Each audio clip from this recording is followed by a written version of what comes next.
Já aconteceu de você estar numa festa com pessoas que você realmente ama, tá lá se divertindo de verdade, mas quando você chega em casa você simplesmente desaba. Ou então alguém te faz uma pergunta simples e você tem vontade de chorar do nada. Ou um barulho de um prato caindo parece ser insuportável, né? Durante anos eu achei que eu era sensível demais e hoje eu sei reconhecer quando que o meu corpo está entrando em sobrecarga. Então eu sempre me sensibilizei muito com barulhos, principalmente barulhos e cheiros. Quando um lugar é muito barulhento, isso me deixa muito sobrecarregada. Isso aflorou ainda mais depois da maternidade, porque o meu sistema nervoso agora ele está naturalmente mais em alerta e em sobrecarga, principalmente depois da privação de sono na amamentação, que eu fiquei por 2 anos e meio amamentando. E aí com isso eu comecei a identificar melhor o que me sobrecarrega. E hoje eu quero te mostrar 3 coisas que são completamente normais para a maioria das pessoas, mas que pode sobrecarregar muito pessoas autistas. E o que eu faço para amenizar cada uma dessas coisas? A primeira é estar com muitas pessoas. Então a primeira coisa é justamente essa. Quando a gente está com muitas pessoas, mesmo quando são pessoas que a gente ama, eu, por exemplo, adoro encontrar amigos, gosto da minha família. O problema nunca vão ser as pessoas em si.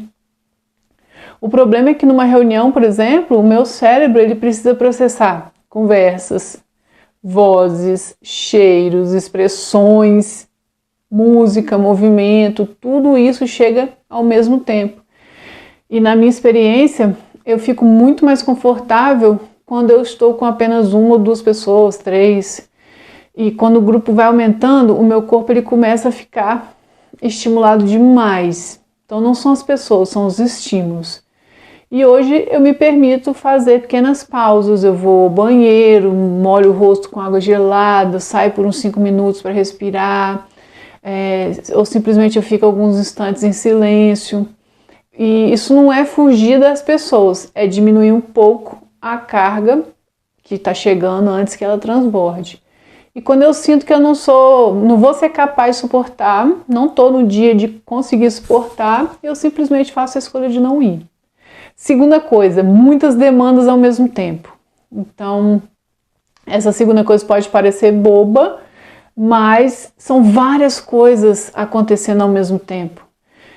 Por exemplo, teve um dia que eu só estava ali tentando responder uma mensagem, mas meu filho estava aqui falando comigo sem parar, me demandando de prestar atenção, a panela estava no fogo, chegou uma outra notificação, alguém chegou e me perguntou onde que estava um objeto, nada disso era urgente, mas mesmo assim eu simplesmente parei de conseguir responder, assim, meu Deus. E para muitas pessoas autistas, o difícil não é a mensagem em si, é a soma de 5 estímulos competindo aqui pela sua atenção.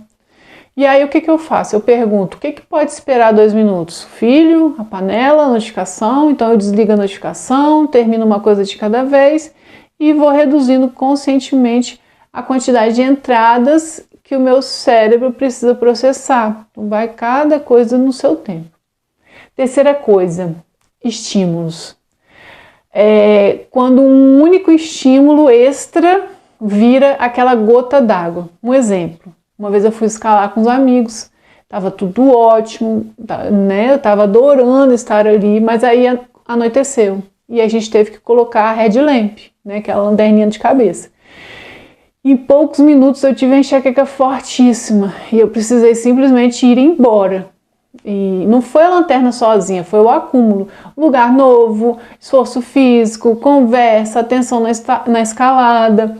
E aí quando veio aquele último estímulo luminoso, o meu corpo simplesmente falou assim, ó, cheguem. E aí nesse dia eu não fiquei tentando ser forte para poder ficar ali com a galera. Eu simplesmente entendi que eu tinha que sair daquele ambiente. Eu cheguei em casa, tomei um banho morno, deixei a minha sala escura, silenciosa, fiz alguns movimentos para aliviar a tensão, principalmente fica aqui nessa região do pescoço, na região do quadril, que também é um lugar que acumula muita tensão por medo. Fiquei alguns minutos de olhos fechados e botei uma bolsa de gelo na nuca. O meu objetivo não era eliminar a sobrecarga, era oferecer segurança para o meu sistema nervoso, para ele começar a sair daquele alerta que ele se encontrou. E no autismo, o cérebro ele pode processar estímulos de forma muito mais intensa. Não é que a luz da lanterna em si seja um problema, é que tinha a luz, o som, pessoas me tocando, conversa, decisões, tudo chegando ao mesmo tempo e com muita intensidade. E aí o corpo vai acumulando essa carga até que ele precisa se desligar de alguma coisa. Então hoje, antes de tentar me acalmar, né, ficar tentando pensar positivo, eu faço um check-in. O que está me estimulando agora? Meu corpo precisa de silêncio ou de movimento? Eu consigo falar ou eu preciso de alguns minutos sem responder ninguém? O que eu posso retirar do ambiente nos próximos 2 minutos? E isso tudo não é uma técnica pronta, é uma forma de ler o meu estado, o estado do meu corpo, e assim, mesmo assim eu ainda entro em sobrecarga, porque não existe como viver numa bolha, não existe como a gente tirar todos os estímulos. A diferença é que hoje eu consigo perceber muito antes de chegar nessa sobrecarga, de ter um shutdown, e aí eu me permito escolher um manejo certo para aquele momento. E agora eu quero saber, quais dessas 3 coisas mais te sobrecarregam? Muitas pessoas, muitas demandas ao mesmo tempo, que você tem que tomar alguma decisão, ou um estímulo extra, como por exemplo luz ou barulho? Qual que é dessas 3 que mais sobrecarrega? E você consegue identificar como que o seu corpo fica quando ele está começando a ficar sobrecarregado? Se é irritação, dor de cabeça, vontade de se isolar, dificuldade para falar? Me conta aqui nos comentários. E se esse vídeo pode ajudar alguém que vive sendo chamado de sensível demais, se você conhece a pessoa, compartilha com ela, se inscreve aqui no canal e até o próximo vídeo.